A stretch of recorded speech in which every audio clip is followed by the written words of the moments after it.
시범과 약초를 가지고 실험하는 연구를 약과 관련된 10건째 지적재산권 형성만을 발표하는 것입니다.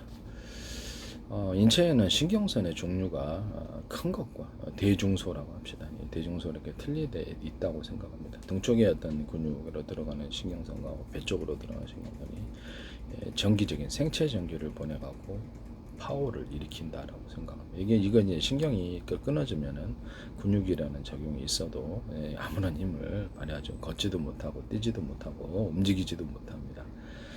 사지도 마비되죠. 그래서 이게 보통 바이러스 질환 걸려가지고 강직 현상 생기는 분들도 잘 움직여지지 않는 현상이 일어나게 되고요. 저는 개인적으로 유경련 같은 것들도 어떤 혈관이 막혀서 그런 것이 있고, 첫 번째는 바이러스 증상하고 관련이 있다고 생각하는 사람입니다. 이게 느낌, 이게 창자 쥐어짜듯이 뒤틀어지는 것 같은 그런 거 느낌 있잖아요. 저도 이제 그걸 겪었기 때문에 다 치료는 했습니다만은. 그래서 이렇게 어떤 바이러스 작용이 신경에 작용을 해가지고 보통 뭐 대상포진이나 이런 어떤 헤르페스 바이러스나 기타 다른 것들도 신경에 보로 숨어 있고 신경제로 숨어 있더라고요. 그래서 이게 바이러스들이, 그래서 그걸 완전히 바이러스를 박멸하기 힘든 이유가 바로 거기 있다고 생각합니다. 그래서 저도 이제 그 어떤 기존에 또 토마토 케첩이라든지 여러 가지 섞은 거 있잖아요. 제가 발표한 거 토마토 케첩 이렇게 매실청 콸콸, 토마토 케첩 절반 들어가 매실청 콸콸, 그다음에 깔라만시 콸콸, 그다음에 생강청 약간 익혀가지고 생강청 만든 거 넣고, 여기다 펩시콜라 같은 거 좀 더 콜라 종류 넣고, 그다음에 초고추장, 뭐냐 고추장 에다가 이렇게 마늘 갈은 거 잔뜩 넣고, 그다음에 유자청 넣고, 그다음에 이렇게 진간장 조금 넣어가지고 만든 그거를 설탕 넣고 그거를 가지고 이제 좀 넣어줘요. 몇 스푼. 그 이유는 이제 점액을, 고추장 종류 점액을 활성화시켜서 유백을 보호하는 데 있습니다. 그리고 그 자체도 살균력이 있고요. 유자청을 넣어주고, 그리고 여기다가 조리대 가루나 조리대 물을, 끓인 물을 같이 넣어주면 딱 되더라고요. 그래서 이거를 이제 인체에는 안전한 어떤 산 종류로 해서 필링 효과, 인체 면역세포가 세균이나 바이러스 표면을 빵꾸 뚫어서 삼투압 현상, 염산주의보죠. 그래서 삼투압 현상을 일으켜가지고 터트리는 이런 것을 착안해서 인체 안전한 식품산으로 이것을 우리 인체 면역세포들은 우리가 먹는 음식이니까 상대적으로 강하고 얘네들한테는 약할 거다라는 그런 게 이론의 근거를 가지고 제가 제 자신 있게 실험하고 계속 먹어봤는데 매우 안전하고, 바이러스, 혈액 속에 있는 바이러스 작용이 되게 탁월합니다. 헤르페스 바이러스가 입술에 나거나 코 속에 나가 있을 때도 항상 소멸이 되고요. 그래서 이게 그런 부분을 제가 말씀을 드립니다. 약간 감기나 독감 같은 거 걸릴 때도 저도 있기 때문에 그것도 먹으면 다 소멸이 됩니다. 그래서 되게 바이러스 작용에, 세균에도 효과가 있지만 바이러스 작용에 효과가 있다고 저는 생각합니다. 이 부분을 말씀을 드려요. 인체 신경이 끊어지거나 했을 때는 사지마비가 오고 걷지도 못하고 근육이라는 힘이 있어도 걷지도 못 뛰지도 못합니다. 거기서 이제 이렇게 약간 에너지를, 근육에 축적된 어떤 에너지라든지 이렇게 이런 것들을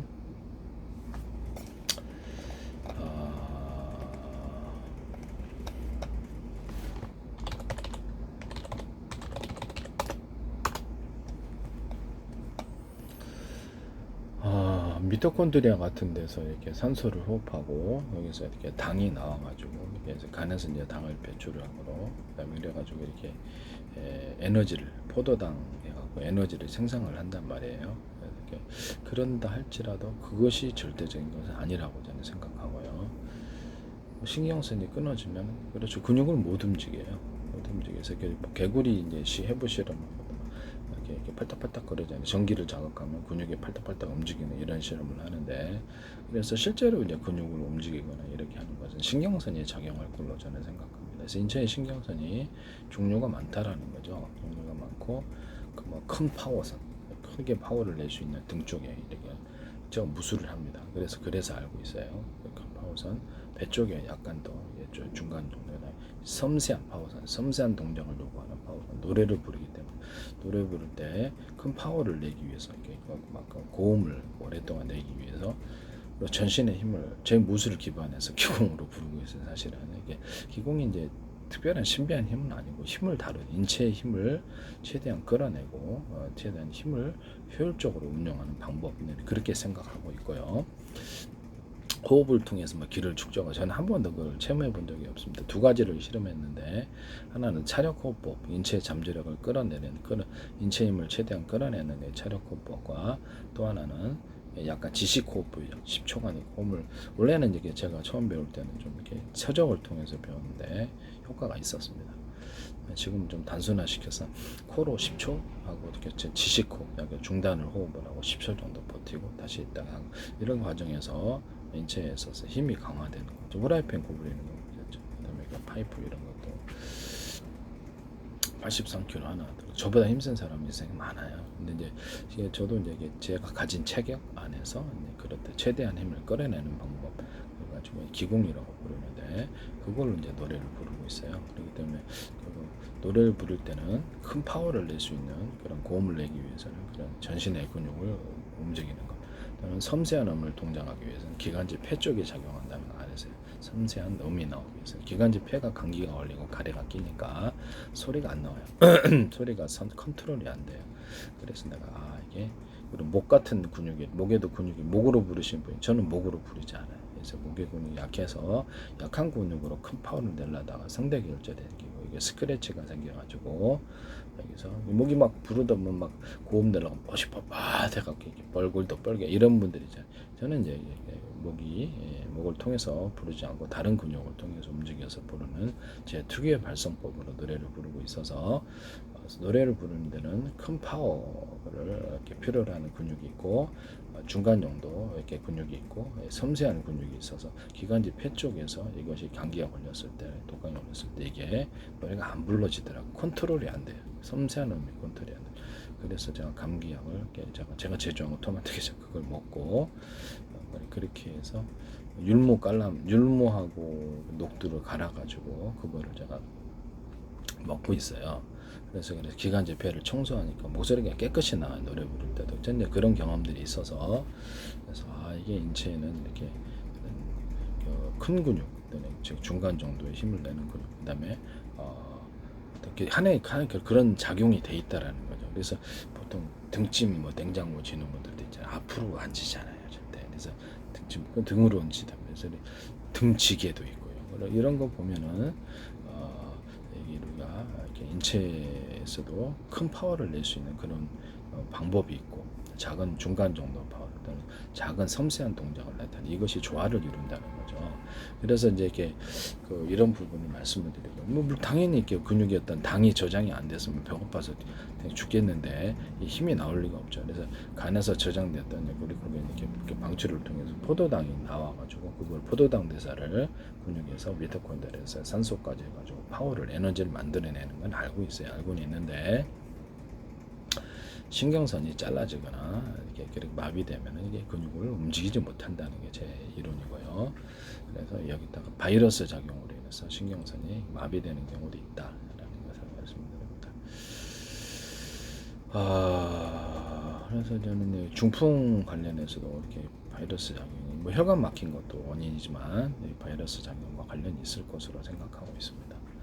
중풍 같은 거, 치매 같은 것도 관련이 있어요. 치매도 이제 혈관 막힌 관련이 있고 그렇지만 실제로는 바이러스 작용과 관련이 있을 것으로 생각하고 있어요. 그래서 저도 이제 치료를 그쪽으로 저는 저 자신만을 치료합니다. 다른 불법적으로 치료하지 않아요. 제가 이제 이렇게 내 자신 치료 방법을 하니까 되게 이렇게 간단하게 치료해서 좋습니다. 매우 효과 있고요.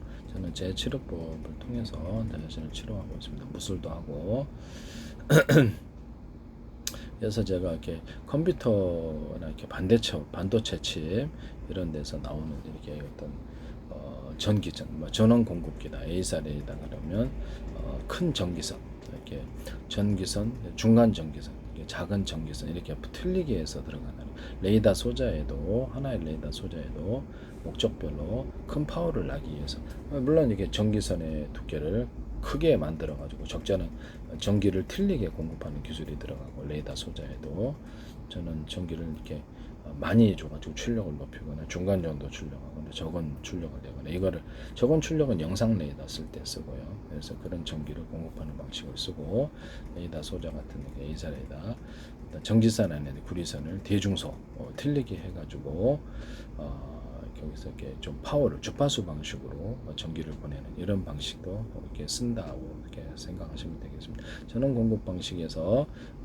같은 전기선의 구리선의 두께가 두꺼운 것이 들어가거나 중간 정도 두께 또는 아주 얇은 것이 들어가 이런 기술을 쓸 수도 있고요. 그래서 전기양을 전기선의 두께를 따라 조절을 하는 거죠. 또 하나는 전기선 안에 구리선의 두께가 똑같았을 때 이것을 한 개짜리, 어떤 데는 두 개짜리, 어떤 데는 세 개짜리, 네 개짜리, 다섯 개 이런 식으로 전원을 공급하는 방식을 쓰고요.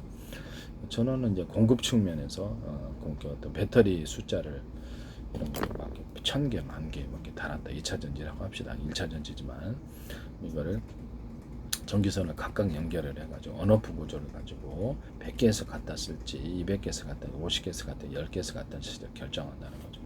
이 안에서 전기 이렇게 어떤 뭐랄까 이 안에도 이게 작은 미니 배터리들이 안에 들어가 있다고 생각합시다. 배터리 셀들이 그럼 거기도 전기선을 각각 연결해서 언어프 구조를 가지고 5개에서 갖다 쓸 10개 쓸 때 2개에서 갖다 쓸 이렇게 전기양을 통제하는 기술로 들어가고요. 이렇게 해서 전기양을 통제하는 기술은 변속기를 자동차 같은 데는데 전기를 하면은 변속기가 없어지죠. 변속기가 없어 전기양을 통해서 속도의 강중량을 만들어내고요. 전기양을 많이 넣으면 회전이 많이 될 것이고 자동차에 전기양을 중간 정도 회전할 것이고 적기양은 적은 저속이 난다는 것이 이론입니다. 변속기가 없어지는 구조가 됩니다. 그다음에 어떤 비행차 같은 거는 좌우 회전수를 틀리게 해서 회전을 많이 주는 쪽에 연력을 많이 주는 석유 방식이 됐든 뭐 전기 방식이 됐든 그쪽으로 많이 간다는 거예요.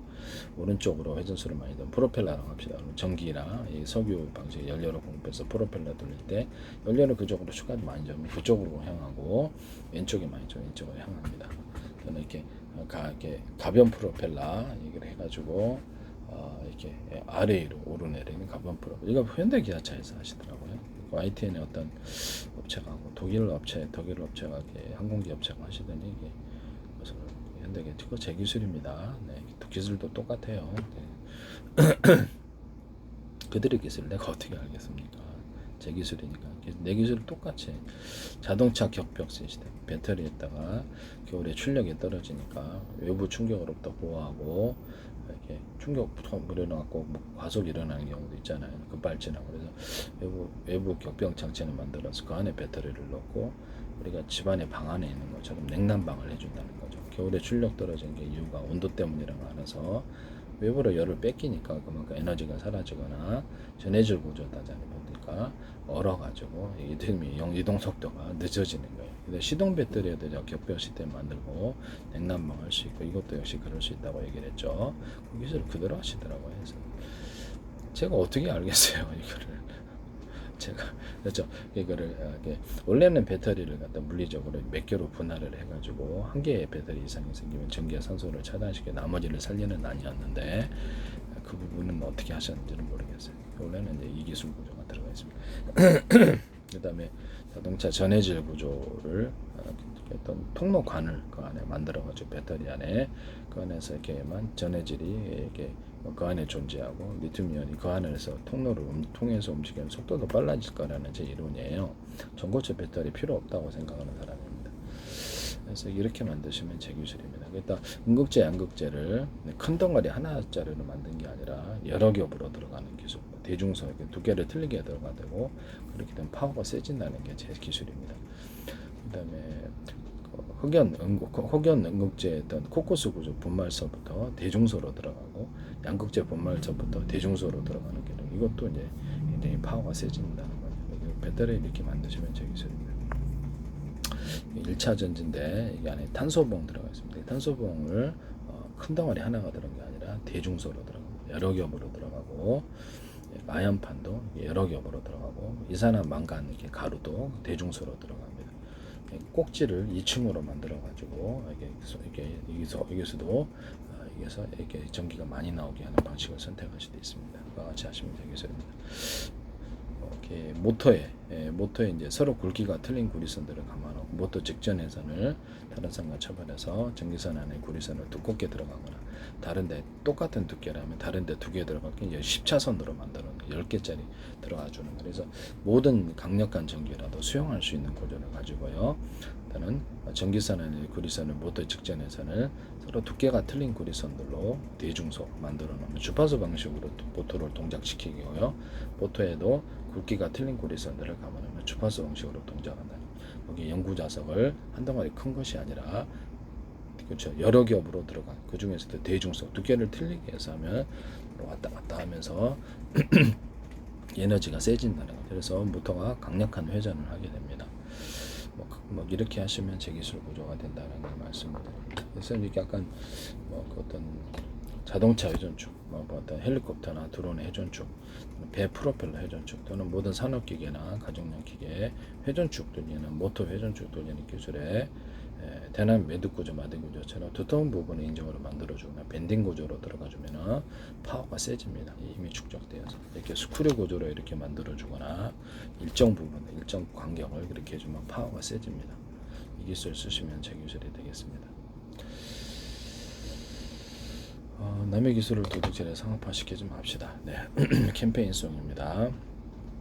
이런 드릴 비트 같은 데도 이렇게 보면 끝에로 회전수가 똑같잖아요. 회전수를 좀 촘촘히 주면은 파워가 세집니다. 그 같은 경우 원래는 이렇게 넓고 중간 좁고 촘촘히 이렇게인데 이런 드릴 비트도 그렇게 하시면 되겠죠. 그다음에 나사에도 그것이 들어가요. 나사에도 이거 회전 간격이 똑같잖아요. 나사도 이거를 넓고 회전 간격이 넓게 중간 좁고 촘촘히 들어가면 콘크리트도 잘 박히고 석고보도 잘 박히고 이런 나사 만드시면 되겠죠. 나사 이게 이런 게 있잖아요. 이렇게 십자로 있다, 일자로 있다 그러면 거기다가 둔덕을 만들어줘요. 둔덕을 만들어주는 기술인데 이런 식으로 두터운 부분을 만들어주면 위로 잘 잠가주고 잘 풀어주고 이 기술은 제 기술입니다. 그 다음에 볼트 부분인데 볼트 부분의 이 부분의 회전 간격이 똑같잖아요. 그러면 윗부분의 회전 간격을 좀 넓혀주면 너트를 잠글 때 잘 안 풀러져요. 그래서 잘 풀러지는 게 좀 고민이에요. 그래서 이런 부분 하시면 제 기술입니다. 또는 약간 위로 사선으로 살짝 회전 간격을 올려가지고 잠그는 이런 기술. 주방 수전 있잖아요. 주방 싱크대에 보면 수도 달려 있고 그 밑에 플라스틱으로 돌려갖고 잠그는 부분이 있어요. 근데 자꾸 풀어지죠. 귀찮아요. 자꾸 잠글라니까 그걸 사선으로 끝에를 살짝 올려주면 딱 잠기고요. 여기다가 회전 간격을 윗부분을 이런 식으로 이렇게 플라스틱으로 잠글 때 이 부분을 회전 간격을 넓게 만들어줘요. 밑에 부분과 차별화해서 딱 잠겨갖고 잘 안 풀립니다. 네. 그와 같이 이제 너트 기술도 수도 부품은 다 돼요. 플라스틱 부분도 있고 이렇게 잠그는 그 부분에서는 이와 같이 나사선 들어가는 부분은 다 이와 같은 기술 구조를 가질 수 있습니다. 같이 하시면 제 기술입니다. 그리고 그렇게 하시면 저기 산업성에 이거 쓰일 때가 많아요. 이렇게 나사선 들어가는 부분을 회전 간격을 틀리게 해서 강하게 잠기거나 이런 기술이 들어갈 수 있다. 라는 것을 말씀을 드립니다. 인체 신경성 반도체 같은 데서도 이렇게 반도체 칩이다 그러면 전기선 들어가잖아요. 전기선은 구리 전기선 들어가거나 그런데 그것도 목적별로 대중소 이렇게 들어갈 수도 있다라는 거죠. 그렇게 해서 전기량을 통제를 한다라는 거죠. 그 다음에 거기다가 어떤 배터리 구조다 그러면 배터리가 있다 그러면 배터리에다가 전기를 충전하고 그 배터리에서 부품에 던지게 전기를 공급하고 배터리에 전기를 공급했던 전기선은 어프를 시켜가지고 전기선에 쓸데없이 전기가 흘러가지고 발열을 일으키지 않고 전기 낭비하지 않는 그런 기술도 쓸 수 있어요. 그다음에 어떤 그 광섬유선으로 이렇게 신호를 전달하고요. 그다음에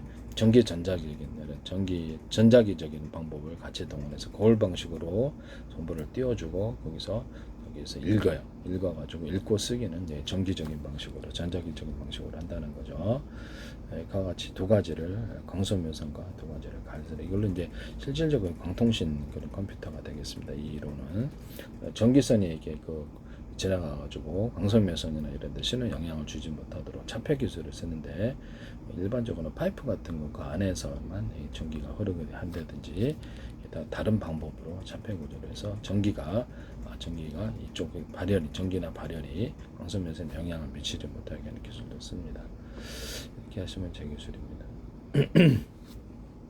전기선 반도체 안에 있는 어떤 주전력과 전력선이 한 개를 통해서 세분화돼서 갈 수도 있지만 각각 전기를 공급할 수도 있습니다. 메모리 반도체 D램이다 그러면 D램을 숫자를 늘리기 위해서 대중소라는 개념을 들어가고요. 면적 대비해서 숫자를 많이 늘려요. 그래서 일꾼을 많이 늘려서 이렇게 그것을 이렇게 업무를 할당해서 빨리 처리를 합니다. 이런 부분. 짐 켈러라는 분이 GDDR을 가지고 하시던데 GDR을 이렇게 배치를 해갖고 이렇게 제 방식을 쓰는 것 같았어요. 그래서 소프트웨어적으로 분할하고 하드웨어적으로 분할하고 일꾼을 많이 늘리는 거예요. 대중소라는 개념 숫자를. 그래서 각각 전력을 다 공급을 하고요. 그에 따라서 이렇게 정보를 쪼개가지고 이렇게 빨리 분할에 처리하고 다시 조립을 해야 될 거 아니에요. 그럼 일련번호라는 이런 개념이 나오게 돼요. 이렇게 하시면 이제 제 기술이 되겠습니다. 원래는 동영상을 갖다 100개를 쪼개고 동영상 하나 다 봐야 돼요. 100개를 쪼개서 한 개의 저장 창고에서 한 개의 도로를 타고 한 개의 저장 창고 가서 읽고 쓰기를 하려면 속도가 늦고 발열이 심하죠. 정체 대기 시간이 있어서. 그럼 이거를 100개의 어떤 통신 도로를 타고 오시게도 돼요. 100개의 통신 도로를 타고 100개의 저장 창고 가서 읽고 쓰기, 저장하거나 연산하고 일처리를 한다면 좋겠죠. 그게 이제 동영상을 재조립하기 위해서 일련번호라는 게 있고요. 그 다음에 일련번호나 식별번호가 있으면 되겠죠. 재조립할 수 있는 방식이면 돼요. 그 다음에 암호를 넣어가지고 해킹을 당하지 않도록 하는 방법. 데이터 센터에서도 각각 틀린 컴퓨터에다 정보를 분산해서 저장하는 이런 기술을 사용할 수 있고요. 그러면 이제 제 기술입니다. 발열 문제도 없어지게 돼요. 그래서 회사에 어떤 100대 컴퓨터가 있다가 그거 가지고 슈퍼컴퓨터 만들 수 있다 그러잖아요. 거기다가 각각 정보를 저장해서 분산하는 이런 방법으로 100개 컴퓨터를 인터넷망으로 연결을 해서 유선이나 무선으로 연결해서 그렇게 해서 이제 쓰시면은 재기술 구조가 되겠다. 서로 간의 통신 관계를 가지고 어떤 인터넷 채팅 방식으로 해서 1대1, 1대 다자간 통신이 가능. 회의도 가능하겠죠. 전체를 대상으로 해서 방송, 음악 스트리밍이라든지 방송을 특히 동영상 하루에 10개 틀어주면은 방송 채널이 되는 거죠. 유튜브 방식으로 하루에 방송 채널을 100개도 만들 수 있겠네요. 네, 이런 방식으로 방송과 통신을 같이 결합한 구조로 가질 수 있습니다. 동영상 이메일을 다운로드, 업로드 가능하고 문서도 그렇고요. 문자도 주고받을 수 있고 이런 방식. 그래서 이 방식을 카카오톡이라든지 하지 마세요. 영상으로 통신을 할 수 있고요. 카카오톡은 영상으로 통신이 안 되는데 이 방식으로 합니다. 그래서 사실상 이런 것은 이제 다른 데서도 사용한다면 이 방식을 이렇게 하고 뉴스 같은 것들도 취급을 해가지고 뉴스나 이렇게 쇼핑몰 우리가 어떻게 이렇게 들어가잖아요. 그러면 쇼핑몰 같은 것도 처리해주고 기타 이렇게 포털 사이트에서 하는 주요한 기능을 여기서 잠깐 가져와가지고 하면은 포털 사이트가 사실상 앞으로는 좀 약간 좀 덜 사용하게 되는 그런 문제가 있을 거. 사실상 이 기능을 가진다는 거죠. 그다음에 이게 회사 내에서는 100대 컴퓨터지만 많은 사용자, 수천만 사용자가 있다 그러면 이 같은 똑같은 방식을 사용하고 개인 홈페이지나 블로그를 만들어서 광고도 게시하고 상품도 팔고 이렇게 해서 할 수 있어요. 자기 개인 방송국을 만들어서 유튜브 방식으로 방송국 채널을 하나가 아니라 10개도 개인이 만들어서 회사는 뭐 10개, 100개도 이렇게 방송 통신으로 간다는 거죠. 그렇게 하시면 제 기술이 되겠습니다. 어쨌든 반도체 안에서의 어떤 주 전력선이 한 개에서가 아니라 제가 이제 데스크탑에서 전원 공급기가 전원 서플라이를 여러 개로 가져가죠. 그래서 콘센트 방식으로 전기를 나눠 가지고 여러 개의 전원 공급기에게 전원 서플라이에게 전원을 공급하고 대중소라는 개념이 들어가 있거든요. 그래서 작은 것도 있고 그것이 각 부품에 각각 전기를 공급하면 컴퓨터가 안정적이라 발열을 안 일으킨다는 거죠. 주 전력선을 하나 가지고 반도체에 공급을 한다면 안 되니까 주 전력선을 2개, 3개 이렇게 여러 개로 해서 공급하는 방식을 선택하고요. 거기서 이제 줄기 가지로서 작은 전선 구조가 있어서 전원을 공급하는 방식을 씁니다. 그 주 전력선도 대중소 이렇게 전기선의 굵기를 틀리게 들어갈 수도 있다는 것을 말씀을 드립니다. 또는 네, 그렇게 하게 됩니다. 어쨌든 뭐 이렇게 되게 캠페인성 남의 기술 구조를 도둑질해서 상업화시키지 맙시다.